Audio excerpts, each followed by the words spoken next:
Ninsabu fil-Biblioteka Nazzjonali bini prestiġjuż illi fija ħallew teżori mill-aqwa il-Kavallieri ta' San Ġwan. Magħhom ukoll għadna nsibu kodba li għadhom joħorġu sal-lum. Mela, ejjew naraw flimkien xi wħud minn dawn il-ġojjelli tal-librerija.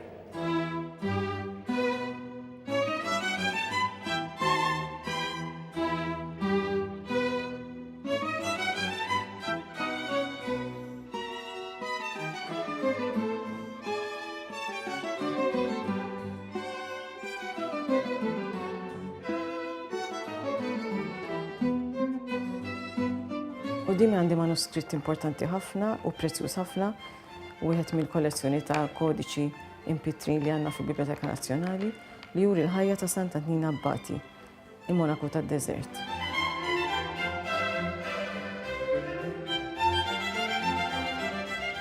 Dan ix-xogħol huwa xogħol Franċiż tas-seklu 15 li sar mill-patrijiet tal-Ordni ta' San Antoine de Viennois fi Franza u tlesta dan il-volum kif għandna miktub fil-volum stess fl-1426.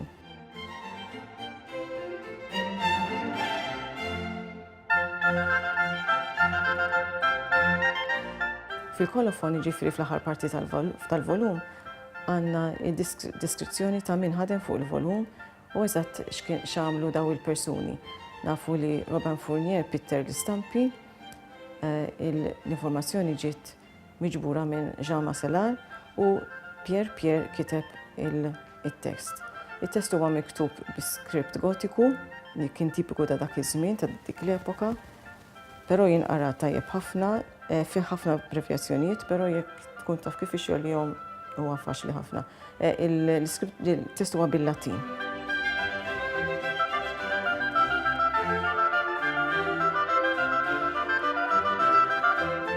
Il-ktib kollu juri il-ħajja ta' Santa Nina meta twilet sa meta miet. Kif ukoll il-parti kbira minnu huwa dedikat lit-tentazzjonijiet tiegħu li bata fid-deżert meta kien fid-deżert, kif inhu magħruf ħafna.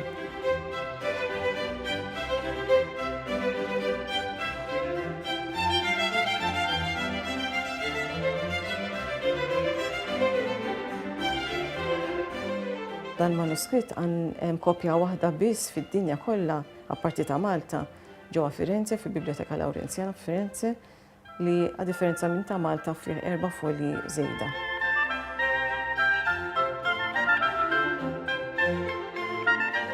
Dan manuskritt ġie għaw Malta fis-seklu 18 meta l-Ordni ta' San Antoine de Viennois ġiet soppressa u l-librerija tagħhom ingħatat lill-Kavallieri ta' San Ġwan.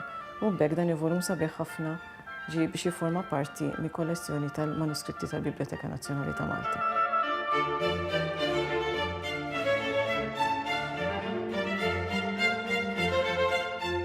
Ħaġa interessanti li dan il-manuskritt meta kien sar, kien ordnat mill-pirjur tal-monasteru Robert de Toulaine, kien sar bi kondizzjoni li once li jsir ma qatt ma jinħarġ mill-monasteru.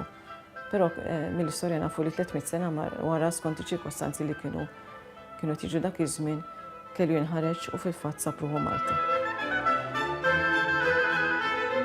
Ħaġa interessanti ninnotaw li dan il-legatura mhix dik oriġinali, għax probabbilment meta ġie Malta kien fi stat ħażin u allura Don Mauro Ngwanes li kien il-librar tal-biblioteka wara l-gwerra fis-sin 50 iddeċieda li jbiddel ħafna mill-legaturi ta' ħafna kodba antiki fosthom ta' dan il-manuskritt ukoll.